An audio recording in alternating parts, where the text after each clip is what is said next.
Now, one of England's largest school academy chains is set to become the first of its size to ban mobile phones for its pupils. The Ormiston Academy's Trust says it started phasing out access to smartphones for its 35,000 students during the school day because of what it calls the catastrophic impact on children's mental health and learning.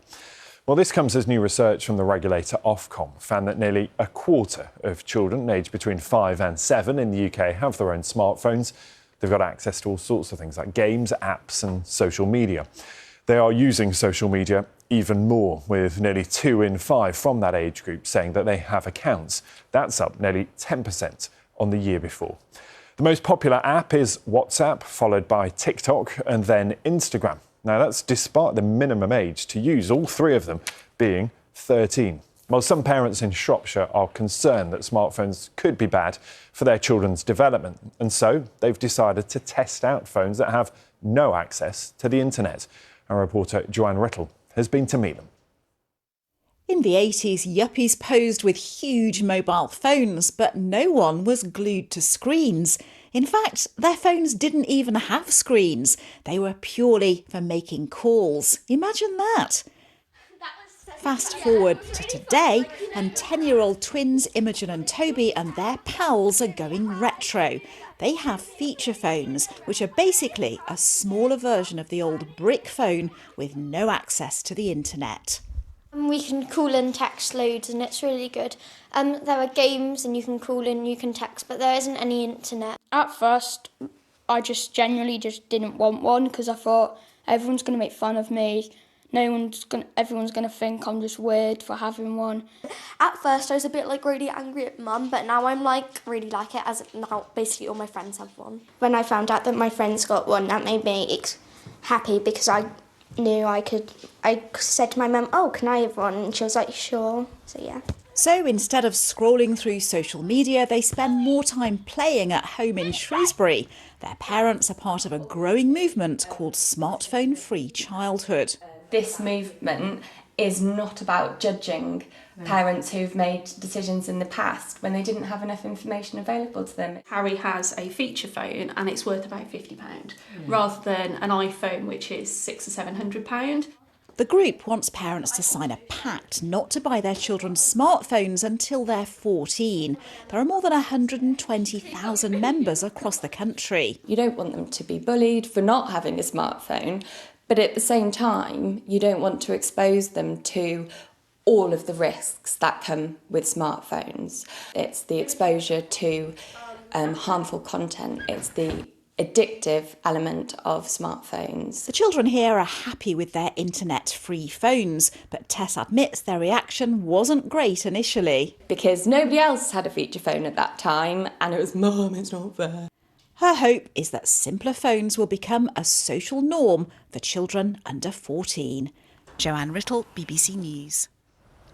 We can speak now to Tom Bennett, who's a behaviour advisor for the Department for Education, and Dr Mary-Han Munt, who's a child psychologist and parenting expert. Good morning to you both.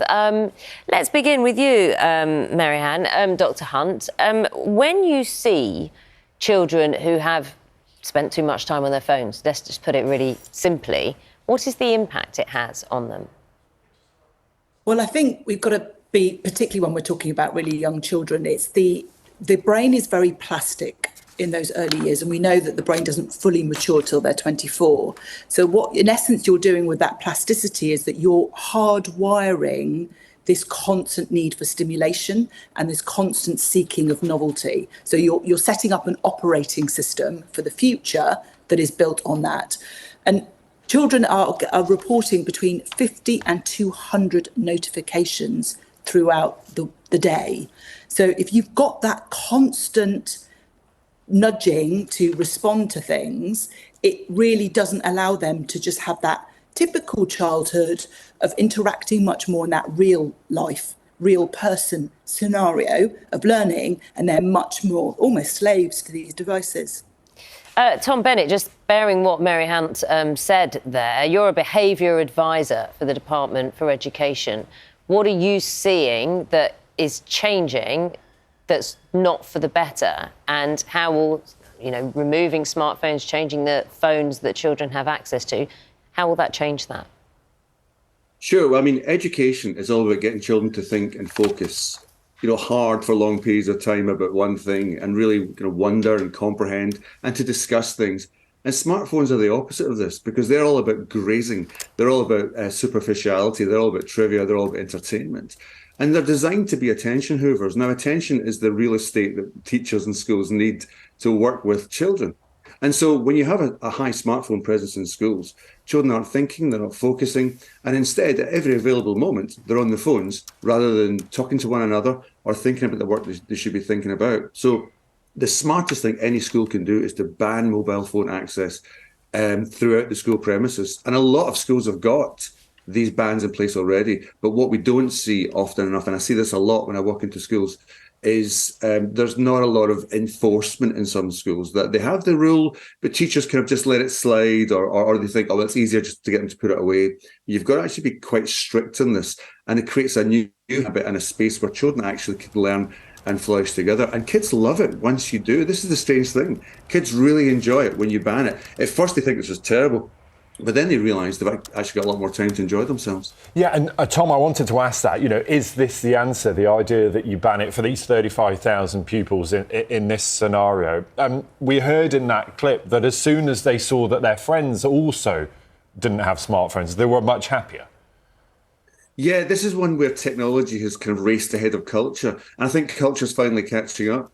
Kids really love smartphones. I mean, fancy that, shocking news. But they only want to have it because their friends have got it. And if their friends have got it, that's because we're allowing them all to have it. Whereas if we create a blanket culture whereby we say, look, for 8 hours, you're with us. You're learning, you're thinking, you're talking to one another. You don't get phones, apart from extreme circumstances, perhaps. Then the children learn that this is normal. And they get used to it really, really quickly. It's like being on a flight.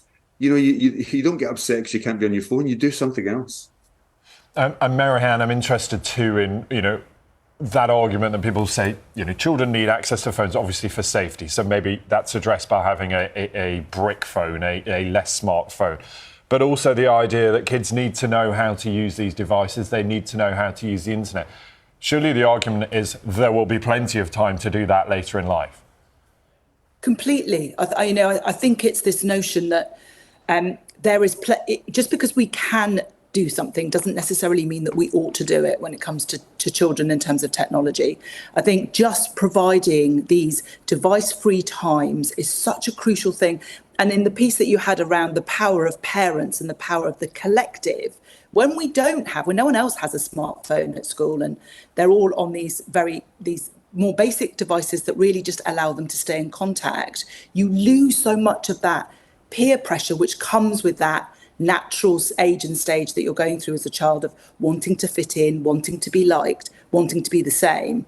And so when we work collectively, societally, and say, actually, for your benefit, for your curiosity, for your engagement socially, within these parameters, in these environments, we're device free, I think it just frees them up. We get creativity, curiosity, engagement and learning. Yeah, and Marianne, what age are pupils, children, able to process that information that they might be getting from a smartphone, maybe a bit more critically, looking and questioning what they're seeing, why they're seeing it, rather than just being presented with all of this stuff? Yeah, and I think that's a big thing. And I don't think really I don't think there's a hard and fast age because children mature in very different ways. I think as parents, we can begin that process of teaching them around smartphones on the job. So looking at things together and explaining all of the notions of what they click on and the impact of what then happens, questioning the information that they're receiving. So that can happen in that process, but certainly not younger than 11 years old. And I think it then becomes much more child-based in terms of have they acquired the kind of the questioning and the critical thinking skills around the content that they can access, and then making informed decisions and keeping that loop. It's all about communication, having that contact with your children as they're using these devices rather than them being isolated in bedrooms on their own. And Tom, just a thought, we've seen this academy do this with its sites, with its schools. In terms of the Department for Education, how much say does it have in kind of implementing a ban or a change in what phones do, and what support would teachers need? Well, right now, the advice which I helped to write last year was about advising schools to restrict mobile phones.